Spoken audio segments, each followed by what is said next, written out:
Every Miami Heat fan feeling right now, down in the dumps right now, thinking about my life choices, thinking about everything that the Miami Heat did on that day, yesterday night, when they lost to the Trailblazers.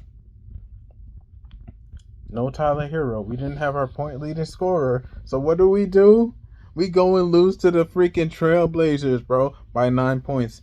This man, Eric Spoelstra, didn't put in Pele Larson, fan favorite. He's basically our Goran Dragic, bro. He plays better defense than Dragic, and he scores better than Dragic, bro. He's a more offensive player. Playmaker, an actual playmaker, something that we've been looking for on the Heat roster for almost a decade. Probably plus more than that. The last great playmaker we had was LeBron. And before LeBron, it was Tim Hardaway. You got to go all the way to 1997, bro, to find a decent playmaker. I mean, Dwayne Wade was a decent playmaker too, but he played shooting guard most of his career. So, yeah. I don't know what's going on with the Heat right now. Jimmy Buckets is looking like Jimmy Brickets, bro. He just shooting bricks out here, bro. Jimmy Brickets, right now, honestly. I don't know what's going on with this team, bro. I'm about to just go watch Laker games, bro. At least the Lakers are somewhat in the conversation. They're the 6th seed right now. And I know they're not playing the best basketball, but they got a winning record. You know, that counts for something. I mean, that counts for something. And the Lakers are my first squad. The Heat have always been my second squad, the second team I root for. But man, it'd probably be even worse if I was living in Miami, bro. I could just see the decline in people. Like when you go face to face with them, he'd be like, "Oh, so what's your favorite NBA team?" Like, just a asking for a friend, Oh, my team is the Miami Heat. The Miami Heat. And why do you like the Miami Heat? Because I liked them for as long as I've been really following basketball. 2003 is like when I got into really getting back into watching basketball more effectively, because you know the Lakers were kind of on the decline at that point, and I was looking for a second team. So I became a Miami Heat fan. You know, Dwayne Wade was that guy. He was it. And when LeBron came to Miami, I was one of those haters, bro. I was that guy. I did not want LeBron on the Heat because I felt he was going to take away from Dwayne Wade. And, you know, that whole first year, he was being passive. I think Dwayne Wade was leading the Heat in scoring and everything. And LeBron was just like having like a you know, acceptable career, an acceptable year, but he wasn't scoring as much. So you table that with the fact that you know you got LeBron here and he's like, you know, he's really just occupying space, bro. He's not really doing much. But then you have also Chris Bosh, who I feel like I really liked Chris Bosh, and I felt like he was always a great player addition to Miami Heat. I always think, man, because I'm a Melo fan, you know, Melo is my favorite small forward of all time. What would have happened if Carmelo Anthony went to the Heat, bro? Could you imagine Dwayne Wade, Carmelo Anthony, and possibly Chris Bosh or LeBron, bro?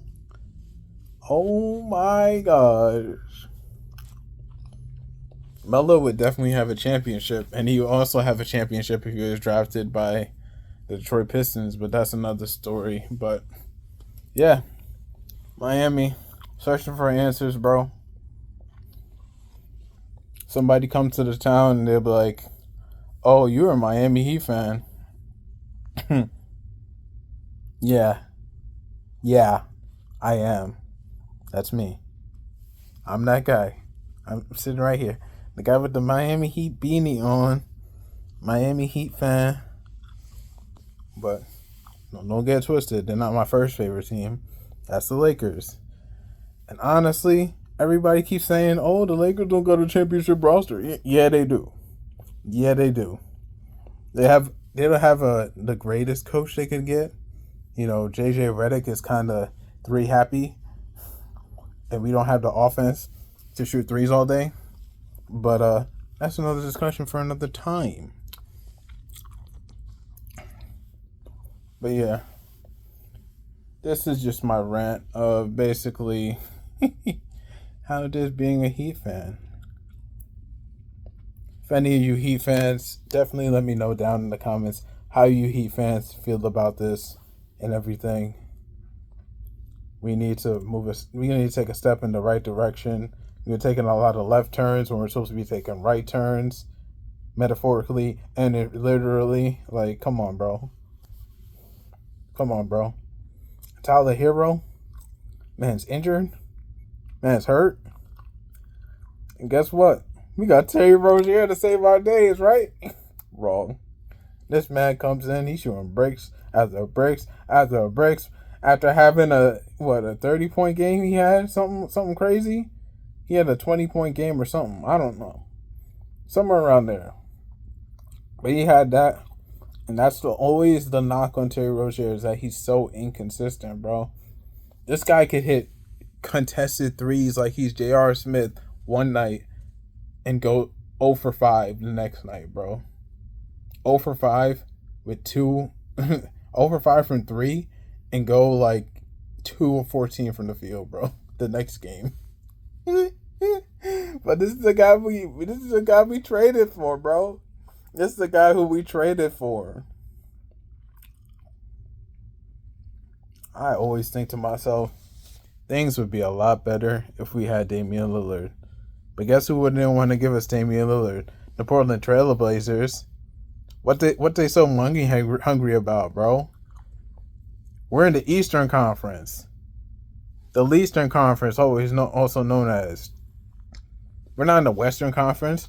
So even if you trade him to us, we won't see you unless you make the finals. So what's the threat there? And we got the pieces. We got the pieces to sell y'all a good deal, give you a good deal, so you could get maybe Jaime Jaquez Jr. on the Trailblazers, or maybe a Tyler Hero, or maybe both of them, since Jaime Jaquez Jr. plays defense and Tyler Hero doesn't. That's another discussion for another time. But yeah.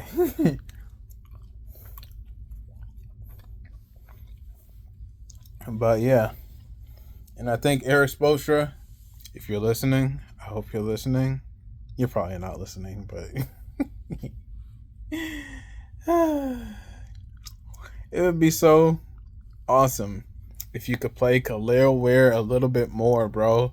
This man gets in there for a minute or so, and he barely gets any reps with Bam, and they are kind of trying to figure out how each other works with each other so they can establish chemistry. You can't establish chemistry if you don't play on the court at the same time for a good amount of time. And once again, get that man Pelly Larson some minutes, bro. He's a playmaker. He plays good defense. He almost helped us win the game last night. And if you put him in sooner, he could have made a more of an impact on the game. But this man is like, oh, I'm going to run like a 8-man rotation. I hate when coaches do that, bro. You have a chance to win the game, and you take out the people. You take out the starters, and you put the bench out there because you think it's a lost cause. Then when the bench brings you back in the game, you still sit your starters and be like, oh, I'm still running an 8-man rotation. Like, bro, come on. You got to be better than that. But yeah, that's my honest take on the Miami Heat. Hopefully they can get better before they get worse. But we'll see. We'll see how that goes.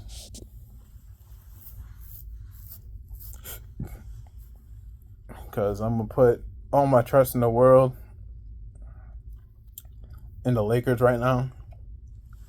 I'm going to take off this hat, put all the trust in the world in the Lakers, and see what they could do for me. Because right now, it's tough being a Heat fan, but I don't disown them. I never disown my team. I'm not that type of fan. But if nothing else, I hope I gave you something to laugh at, and I'll see you soon. Later.